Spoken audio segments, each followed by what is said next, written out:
Hora de Saúde. Oferecimento Macedo Hospitalar. Tradição em tecnologia presente nos melhores hospitais da Amazônia.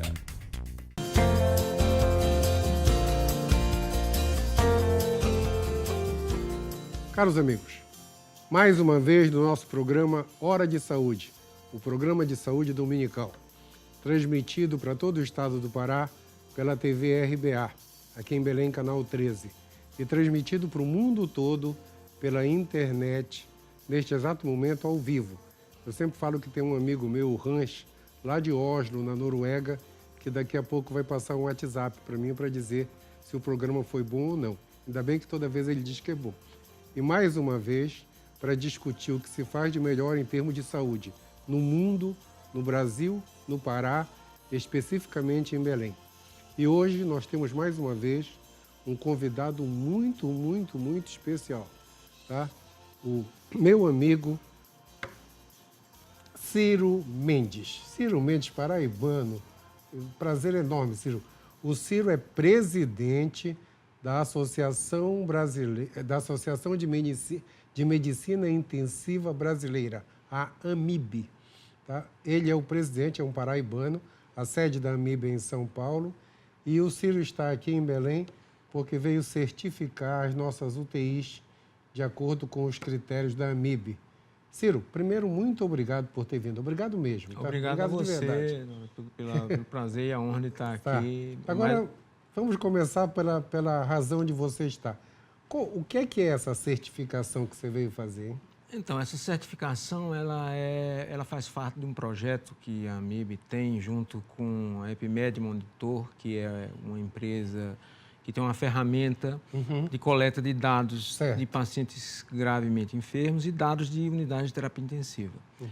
E a AMIB, juntamente com a Epimed, disponibiliza essa ferramenta de forma gratuita para diversas UTIs no Brasil. Isso é um programa de computador? É uma ferramenta de informática, na qual os responsáveis pela UTI preenchem dados a respeito não só do paciente especificamente, dados epidemiológicos, idade. Em termos de Brasil inteiro, isso? São mais de 800 UTIs em todo o Brasil.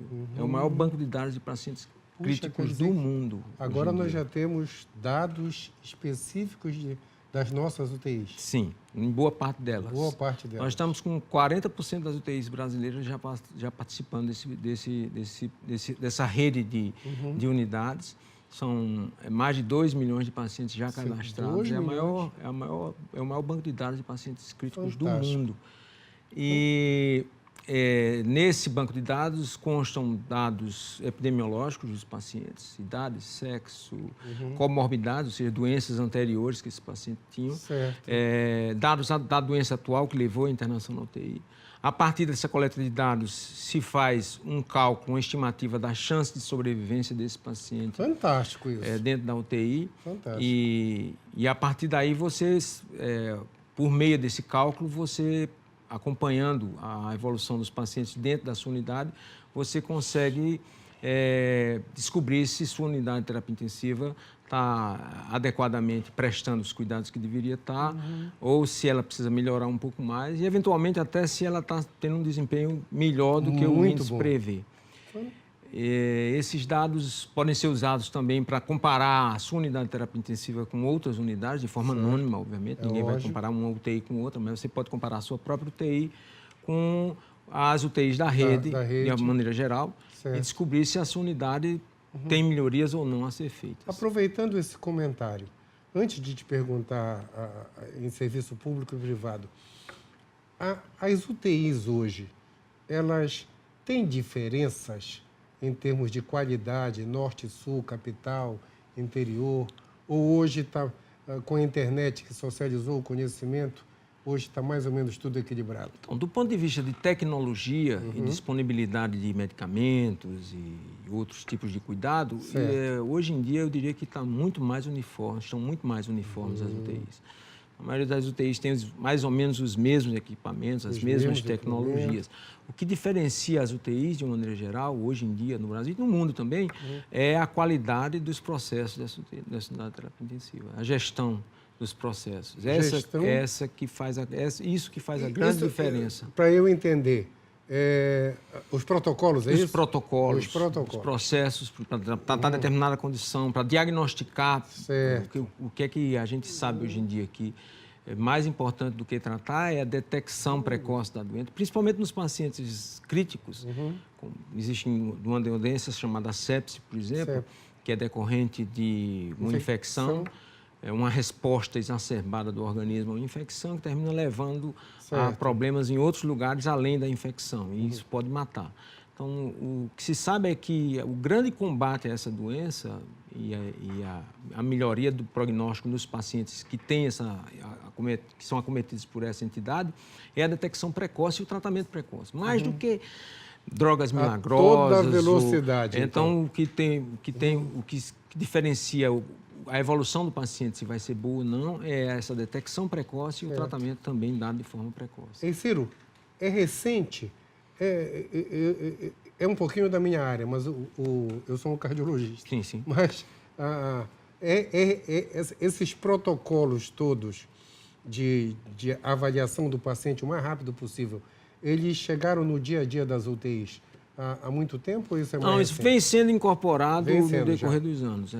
Alguns anos já começou a se perceber que, por conta da complexidade dos pacientes críticos e da própria quantidade de intervenções que são feitas nesses pacientes durante o dia, por exemplo, são centenas de intervenções, a chance de se cometer erros, não só do ponto de vista de diagnóstico, mas também de conduta, era muito grande. E aí a gente, de uma certa forma, incorporou um conceito que já vem sendo utilizado na aviação civil, por exemplo, e no que se chama de atividades de alto risco, como usinas nucleares, e aviação civil, que é a incorporação de protocolos e checklists. Então, o piloto não levanta voo, não sai, nem taxia, não consegue nem taxiar o avião se ele não preencher o checklist lá. E a gente incorporou esse tipo de atitude para dentro das unidades de terapia intensiva. Lógico, de uma certa forma individualizada para o nosso cenário. Para a nossa área. Mas a gente incorporou esse tipo de conceito aí. Isso. Ou vem incorporando, né? Vem incorporando. Eu lembro que, só para fazer uma comparação, hoje, essas questões de protocolo, chega alguém no pronto-socorro com dor no peito, ele passa direto para um eletrocardiograma, vai direto para o UTI, se estiver infartado, vai direto para uma sala de hemodinâmica, em um tempo muito pequeno. E eu lembro que eu participei de um trabalho nos anos 80 na Escola Paulista, que o pessoal do infarto do pronto-socorro até chegar na UTI, teve vezes que um paciente demorou 8 horas. Né? Quer dizer, foi quando começaram a ter a ideia de não dá para ficar dentro do hospital esperando 8 horas quando podia ter resolvido em meia hora. Exatamente. Então, eu lembro que eu fiz parte daqueles primeiros protocolos disso aí, e eu estou falando de 83, 84, faz muito tempo. Né? Mas esse salto, então, na velocidade do atendimento e na qualidade, foi fantástico pelo implante disso. Isso foi mundial. Está sendo um fenômeno mundial. Alguns países são muito mais adiantados em relação a isso, até porque tem uma população menor, então tem um menor número de unidades. Por exemplo, a Austrália, Nova Zelândia, eles são muito avançados em termos de medicina intensiva. São os índices de mortalidade mais baixos mundialmente em várias patologias. Agora, falando nessa parte de que tu estás falando, de super tratamento, evolução de tudo mais. Hoje em dia, a gente ainda fica muito preocupado com o paciente que vai na UTI e fica lá 1 mês, 2 meses, 3 meses. Ele não era para estar lá, teoricamente. E por que ainda tem isso aqui no Brasil? Então, o grande problema das unidades de terapia intensiva, particularmente no Brasil hoje em dia, talvez seja ainda a superpopulação. Certo. Como a gente adquiriu uma capacidade muito grande de prolongar a vida artificialmente, o que acontece é que muitas vezes pacientes que não são adequados para internação em UTI, porque a capacidade de serem reintegrados ou mesmo de sobreviverem é muitíssimo pequena, para não dizer inexistente, e apesar disso esses pacientes de uma certa forma, são encaminhados para a unidade de terapia intensiva. E isso é decorrente de vários fatores. Fatores culturais. Pesa muito aí a cultura, né? Sim, sim. Nós latinos, a gente tem uma tendência natural de um apego muito grande à vida e à vida dos nossos entes queridos. Então, a gente tem um maior medo de que a morte assole alguns dos nossos entes queridos e a gente lida com isso de uma forma muito menos racional do que, por exemplo, os povos de origem anglo-saxônica ou nórdicos, né? Eles são muito mais pragmáticos em relação à vida e à morte, que é uma consequência natural. Quer dizer, a morte é uma em consequência português natural. comum, não tem jeito, parou. Sim, sim, com certeza. E a gente tem dificuldade para lidar com isso. Isso passando, não só... essa dificuldade não é só dos familiares, mas inclusive de nós médicos, mesmo profissionais de saúde. E como sei? E essa dificuldade em discernir quando está na hora de parar e quando... E essa situação é no Brasil todo? Esse tipo de... Tem mudado. Tem mudado. E cada vez mais conceitos de terminalidade, que é exatamente o braço da medicina que lida com os cuidados do paciente no fim de vida, tem sido cada vez mais incorporados, mas de uma forma ainda incipiente. Nos países nórdicos e nos países anglo-saxônicos, isso está muito mais incorporado do que nos países latinos, no Brasil especificamente. Mas a gente está cada vez mais vendo a incorporação desses conceitos no nosso dia a dia. Só que esses conceitos não têm que ser implantados exclusivamente no TI. Eu diria até que a UTI é o pior lugar para se começar a falar para um familiar sobre terminalidade.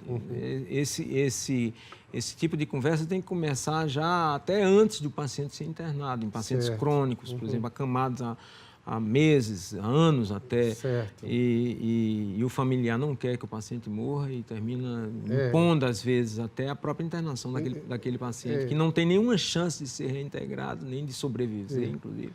Tu falaste uma coisa muito importante, que foi a nossa capacidade atual de continuar, né? Sim, de prolongar artificialmente a vida é muito grande. De colocar no respirador, de colocar na hemodiálise, Sim. de colocar na droga vasoativa para manter pressão, e você fica mantendo... É o que se chama de distanásia, né? É o contrário da eutanásia. É você prolongar a vida de quem, coitado, já deveria ter... E tem um problema social que nenhum médico tem coragem de ir lá e... Se não, e pode ser mal interpretado. Pode ser mal interpretado mesmo. Eventualmente até os familiares podem ficar achando que o médico está fazendo algum tipo de ato inadequado em relação aos seus familiares. Mas, à medida que eu acredito que a população vai evoluindo culturalmente em relação a esse tema, vai ficar cada vez mais fácil a gente abordar os familiares e seus pacientes em relação a isso. Eu tenho uma pergunta aqui que eu faço para todo mundo, mas eu vou deixar para o início do próximo bloco, que é sobre o grande salto da evolução nos tratamentos de UTI. Tá? Ok. Pessoal, um minutinho só que a gente já volta.